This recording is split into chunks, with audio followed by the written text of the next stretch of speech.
కడప నగరంలో మేము అన్ని రకాలుగా గౌరవం ఇస్తూ ఉన్నాం, పెద్దపీట వేస్తూ ఉన్నాం. మీరు నమ్మకంతో మా దగ్గర ఉండండి.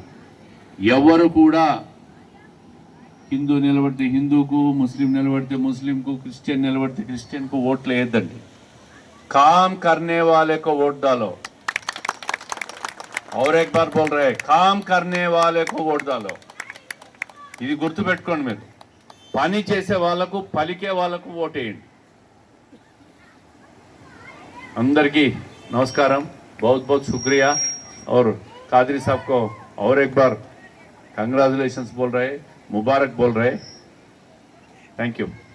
కార్పొరేషన్లో మేయరు, డిప్యూటీ మేయర్లు ఉన్నారు. ఈ పరిసరాలు ఈ విధంగా ఉంటాయా?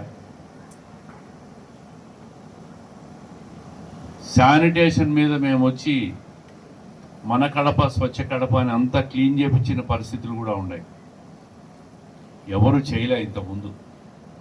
నిన్న మొన్న 10 రోజుల కిందటి వరకు కూడా కార్పొరేషన్ వైసీపీ చేతుల్లో ఉన్నింది.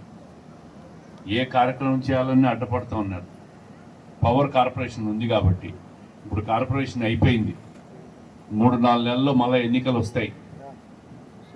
ఎలక్షన్స్లో ఎమ్మెల్యే, కార్పొరేటరు, మేయరు, ప్రభుత్వం ఒకటే పార్టీ వాళ్ళు ఉంటే అభివృద్ధి కార్యక్రమాలు ఒక లైన్లో పోతాయి. మీరు కార్పొరేటర్కు ఇంకో పార్టీకి వేసి, ఎమ్మెల్యేకి ప్రభుత్వము, తెలుగుదేశం ఎమ్మెల్యే, తెలుగుదేశం ప్రభుత్వం ఉండి కార్పొరేటర్ ఇంకొకరికి ఓటేస్తే వాళ్ళు అడ్డపడతా ఉంటారు, అభివృద్ధి ముందుకు పోదు. అందుకే ఈసారి మా డివిజన్ ఇన్ఛార్జ్ అఫ్జల్ను ఈ డివిజన్లో అభ్యర్థిగా ఇక్కడే పోటీ చేపిస్తున్నా. ఇదే విధంగా డిక్లేర్ చేస్తూ ఉండా. మీరందరూ ఆయనకు సపోర్ట్ చేసి ఈసారి గెలిపించాం. అతనితో అన్ని పనులు చేపిస్తాం. కాదిరి సాబ్ సపోర్ట్ కూడా కావాలి నీకు. దావు సాబ్ సపోర్ట్ తీసుకో, పెద్దవాళ్ళందరూ సపోర్ట్ తీసుకో. మంచి పనులు చేయి. ఈ 4 నెలల్లో కూడా శానిటేషన్ మీద బాగా ఫోకస్ చేసి మంచి పనులు చేయి.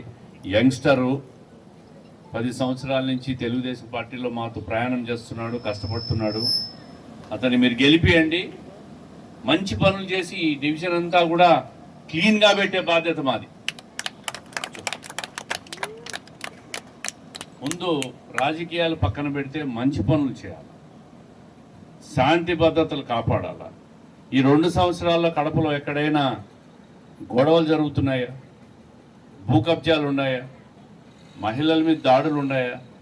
బెదిరింపులు ఉన్నాయా? మహిళల్ని ఎక్కడైనా టీజింగ్ చేసిన పరిస్థితులు ఉన్నాయా? గాంజా తగ్గిందా లేదా? చెప్పాలా మీరు? తగ్గిందా లేదా? దాని మీద పూర్తి డ్రైవ్ చేస్తున్నామా?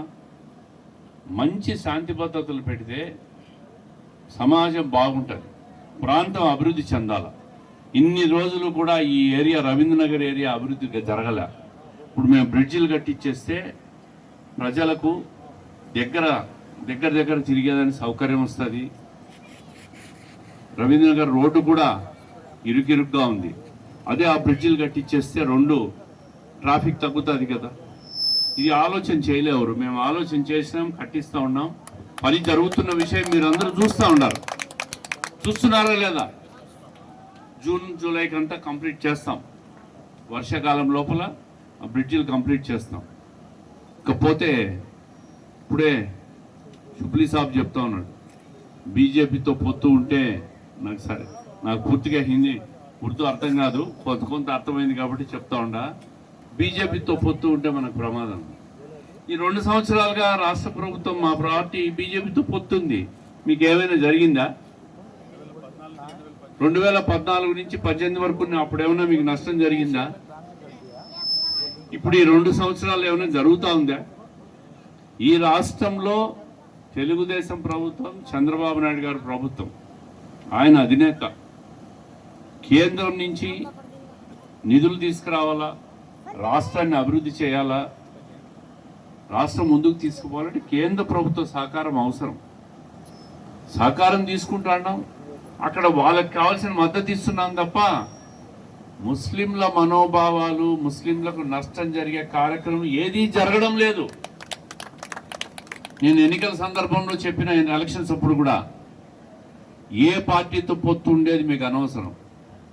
మేము కడపలో ఉన్నంత వరకు మీ మీద ఈగ వాలకుండా చూసుకుంటామని ఆ రోజు హామీ ఇచ్చినా, ఈరోజు చెప్తున్నా, భవిష్యత్తులో కూడా అదే మాట మీద నిలబడతామని చెప్పి మీకు స్పష్టంగా చెప్తా ఉన్నా.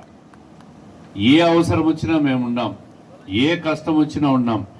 ఏ సామాన్యుడు వచ్చి సీఎం రిలీఫ్ ఫండ్ ఇవ్వండి, మాకు మెడికల్ బిల్లులు ఇంత అయినాయంటే తక్షణం బిల్లులు శాంక్షన్ చేసి मुस्लिम महिला हौसला अफजाई करिए भाई साहब जो बोल रहे हैं, हौसला अफजाई करिए, महसूस कर रहे हैं, ये एहसास दिलाइए, बोल के हाँ बोल के जी बोल के जैसा भी एहसास दिला सकते हैं करिए। क्या बोल रहे हैं समझ में आ रहा ना आपको, थोड़ा बोलिए ताकि आगे हौसला अफजाई हो। సీఎం రిలీఫ్ ఫండ్ ఎవరికి కావాలన్నా ఇస్తూ ఉన్నాం. డ్రైనేజ్ సమస్యలు, డ్రింకింగ్ వాటర్ సమస్యలు లేకుండా చేస్తూ ఉన్నాం. ఇంకా ఇదంతా క్లీన్ చేయాలి, ఏరియా అంతా కూడా నీట్గా క్లీన్ చేయాలి. చెత్త వేయొద్దని అడుగుతూ ఉన్నాం. చెత్త వేస్తే మళ్ళా కాలువలు నిండిపోతాయి, మళ్ళా నీళ్లు ముందు పోవు, ఈగలు వచ్చేస్తాయి, దోమలు వచ్చేస్తాయి, రకరకాల జబ్బులు వచ్చేస్తాయి. శుభ్రంగా పెట్టాలా అని చెప్పి కోరుతా ఉన్నాం. మా వంతు మేము పనిచేస్తాం, మీరు కూడా దాన్ని మెయింటైన్ చేస్తే ఈ ఏరియా అంతా డెవలప్ అవుతుంది. మేము మంచి పనులు చేసేదానికి ఉన్నాం, డెవలప్మెంట్ చేసేదానికి ఉన్నాం తప్ప ఏ వ్యక్తిని నష్టపరచడం కానీ, కించపరచడం కానీ, భూములు లాక్కోవడము, పోలీస్ స్టేషన్లలో పంచాయతీలు పెట్టించడం.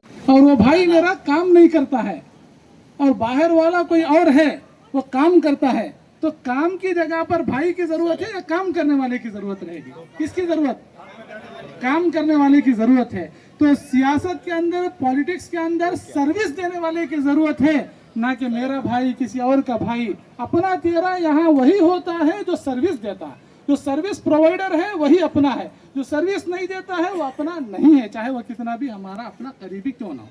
ये उसूल होता है।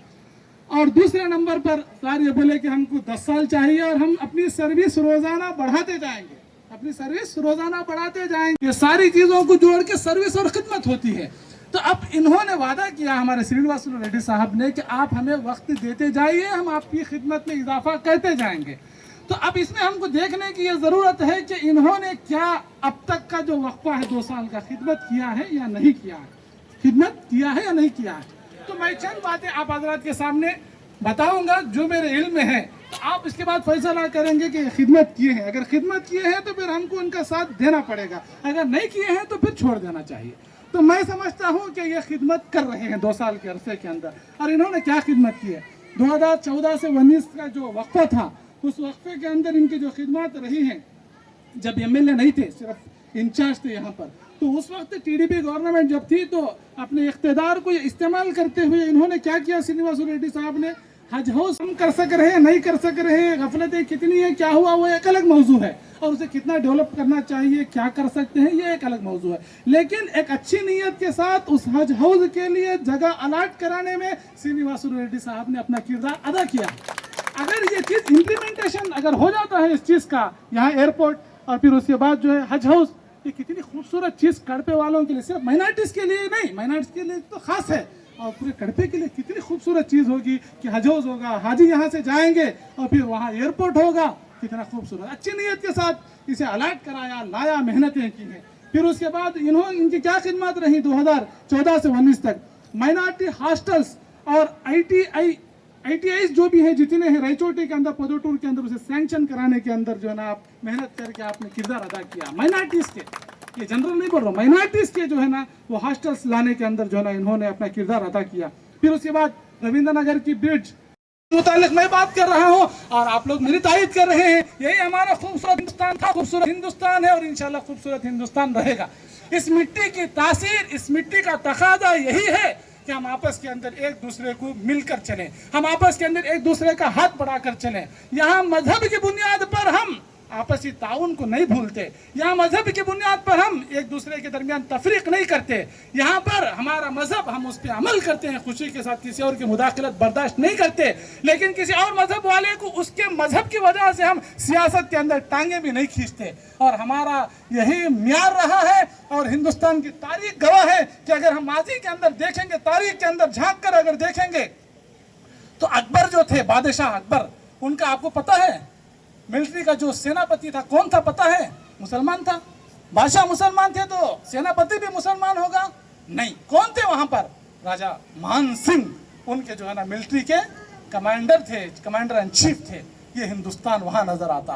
और अच्छी बात है, चलिए यहाँ पे मुसलमान थे, एक हिंदू था, गैर मुस्लिम था, कितना एतमाद होगा कि अपने मिलिट्री का चीफ एक गैर मुस्लिम को उन्होंने अकबर ने बनाया था। शाहजहां को अगर हम देखते हैं तो शाहजहां का मिलिट्री चीफ कौन था?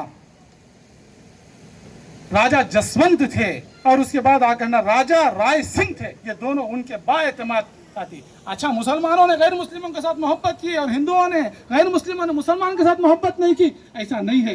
बल्कि अगर हम देखेंगे तारीख के अंदर तो महाराणा प्रताप सिंह का जो कमांडर इन चीफ था वो कौन था? कलीम खान सूरी थे, और उसके बाद आकर शमश खान थे। ये आकर है ना दो मुसलमान गैर मुस्लिम बादशाह के। तो ये मिट्टी की तारीख अगर हम देखते चले जाएंगे, और बहुत सारे नाम है, मेरे पास लिस्ट है, वक्त नहीं है, तो ये हमारी तारीख रही है कि हम एक दूसरे पर एतमाद, एक दूसरे की मोहब्बत और एक दूसरे के साथ ताल्लुक। और निज़ाम जो हमारे हैदराबाद के थे, और उनका जो है ना जो प्राइम मिनिस्टर था वो भी जो है ना गैर मुस्लिम, नॉन मुस्लिम थे। निज़ाम के कौन थे मालूम है आपको? राजा चंदूला बोलकर जो है ना एक नॉन मुस्लिम थे, वो उनके वजीर आजम थे, प्राइम मिनिस्टर थे उनकी रियासत के। तो ये हमारी तारीख रही है माजी के अंदर। यहाँ पर कोई तफरीक नहीं, यहाँ पर सिर्फ सेकुलरिज्म, जबान से नहीं, प्रैक्टिकली जमीन पे इसका इम्प्लीमेंटेशन होना चाहिए। जो हम देख रहे हैं कि बाबू साहब की गवर्नमेंट के अंदर ये सेकुलरिज्म नजर आता है। यहाँ मजहब की बुनियाद पर तफरीक नहीं होती है, और यहाँ पर इसी के असर में और इन्हीं की जहनियत को आगे बढ़ाते हुए श्रीनिवासुलु रेड्डी साहब ने भी आपके सामने वादा किया है कि जब तक है, मैं अभी इनसे कई मरतबा ये पिछले भी सुन चुका हूँ और अब भी सुना हूँ, आप भी सुने हैं कि यहाँ पर मजहब की बुनियाद पे, यहाँ पे जात पात की बुनियाद पे किसी किस्म की कोई तफरीक कबूल नहीं की जाएगी, बर्दाश्त नहीं किया जाएगा। और इन्होंने वादा किया, और हम आपके सामने हैं इंशाल्लाह। इनके हाथ मजबूत करिए, साथ खड़े होइए, और हम साथ खड़े होकर के आपके जो मसाइल हैं वो इंशाल्लाह पूरे तरीके से ज़रूरतों को पूरी करने के लिए, मसाइल को हल करने के लिए ज़रूर आपके साथ जो है ना खड़े होंगे, कोशिश करेंगे।